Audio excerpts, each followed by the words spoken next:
how do you go about investigating the question of whether some arbitrary creature has subjective experience?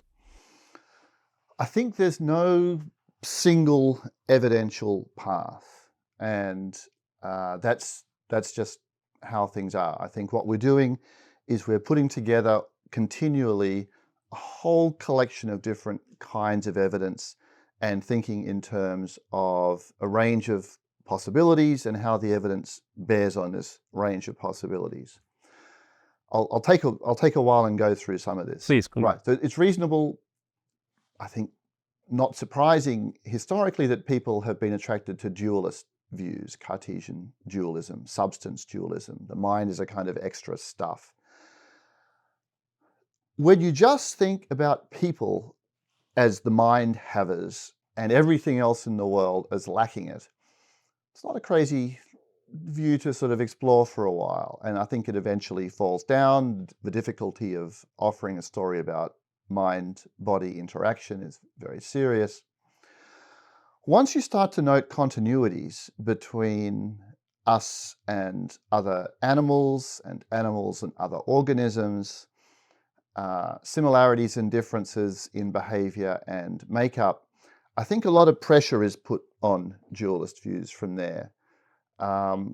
Is there a sort of additional soul-like stuff that comes into a kind of concord with not just people, but all the primates or all the mammals or all the vertebrates? What about octopuses?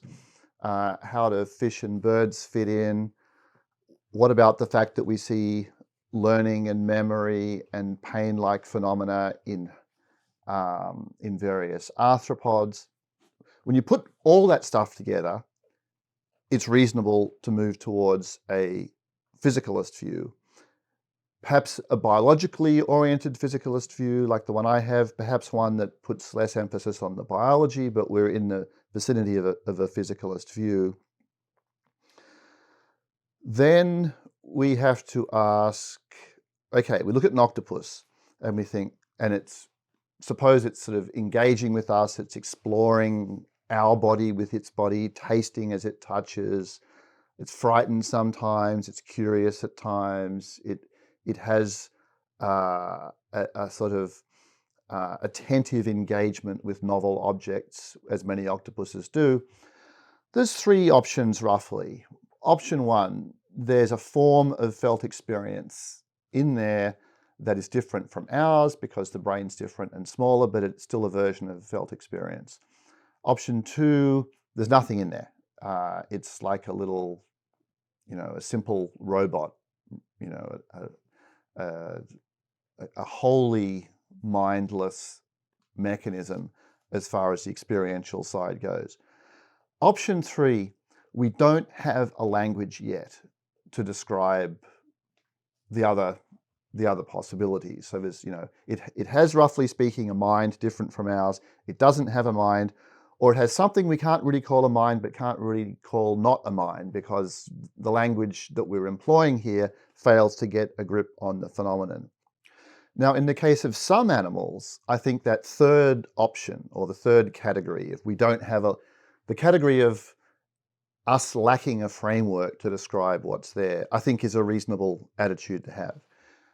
When we look at invertebrates with simple nervous systems, small snails and slugs perhaps, or small, tiny marine arthropods with very small nervous systems, or animals in the sea like bryozoans that are basically kind of mollusk relatives. They're in the same big group as them, but it looks like they're living in a kind of colony of spaghetti that never moves. It's a plant-like life being lived by an animal, still with a nervous system in there.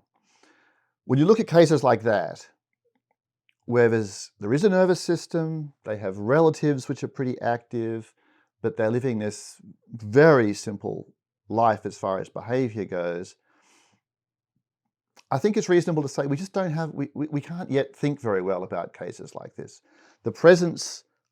A sort of presence-absence model of the mind, where you're either in or you're out, or more specifically, a presence, absence, or yes-no model for felt experience or consciousness, whether you're either a yes case or a no case, I think it's going to have to go and be replaced by a view that recognizes lots of differences of degree, gradations, what I call a graded presence view for experience. And that's something we can't even really think about and, look for sensibly. It's really in a kind of alien realm as far as our theoretical apparatus goes. In the case of an octopus, I expect, I conjecture, I have a fair amount of confidence that even when we have the more sophisticated framework that I think we will eventually have, octopuses will just be a yes case for felt experience and for mind in a reasonable sense of that term. I say that because they have this attentive engagement with objects. There's decent evidence for felt pain in octopuses. A paper by Robin Crook from San Francisco a couple of years ago, which is after the two books I wrote that had a lot of octopuses in them, Other Minds and Metazoa. Her paper from 2021 has changed the situation, I think, firming up the likelihood of felt pain or something like felt pain in octopuses. It's a big nervous system. They have internal large-scale brain activity. You can't do an EEG on an octopus, but you can do a relative of that. And they have what have been described as surprisingly vertebrate-like patterns of dynamics in their brain. Put all that together,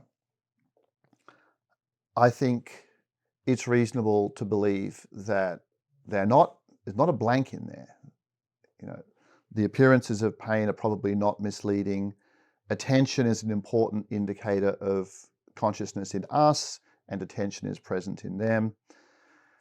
They're probably on the yes side for those reasons. But if you then say, what do I say about an amphipod, a tiny little marine crustacean-like creature, or an earthworm, much smaller nervous system?